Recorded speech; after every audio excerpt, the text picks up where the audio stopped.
na nga lang video ko ng ano. Pero may post yan din, ikaw. Guys, try lang ba kung magaling ako mag-vlog? Dapat na ano ka, vlog na nagpapaawa. Uy! Ano, gamitin yung ano? Yung buhay abroad. Nakain. Naglilinis. Yung may ano, talaga ko.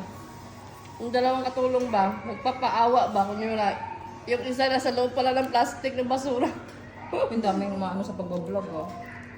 Yung gaano sila ng mga... Karaniwang content nila yung mga sa may hirap na pupunta sila. Di ba yung mga barong-barong yung bahay, yung mga sako-sako. Yung tiga kami na, oh, may tinulungan doon. May mga diferensya talaga yung mga anak. Kasi may nag-sponsor niya. Meron nga ako napanood na vlog, ewan kaya na vlog yun, yung ano, yung matanda. Dalawa silang matanda sa bahay. Tapos wala, ano, manggalan daw kainin nila agahan, tanghalian. Ano, yung kamote? Yung inaabangan ko talaga yung bata.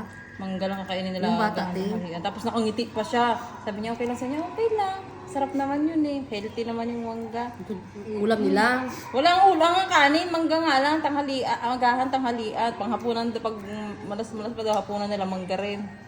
Oo, kasi may puno ng mangga dun eh. Nakikita ko na nagalungkas ng... Swerte kung makita ng hinog, hilaw pa ka mo. Hindi, may naabangan ako yung bata. Yung bata talaga na siya nang nagbubuhay ng lola't-lola niya. Ah, oo, nakita ko yun.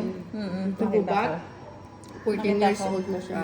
Tapos Nabenta yung ng ano lang, yung Yung ano ba yun? Yung sibuyas ba yun? niyog. Niyog ba? Benta ng niyog. Di ba nakita ko sibuyas? Niyog lang Sibuyas yung naman. ano, or kamote. Ah, aita naman. Yung mga aita naman yun. Ano yung sanga ng niyog? Ano, yun? Di ba?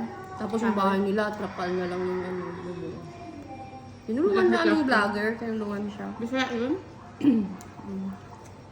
Tulungan, tapos binila nung ano, nung cellphone, para kung may mag-send sa kanya, doon na lang direct sa bata.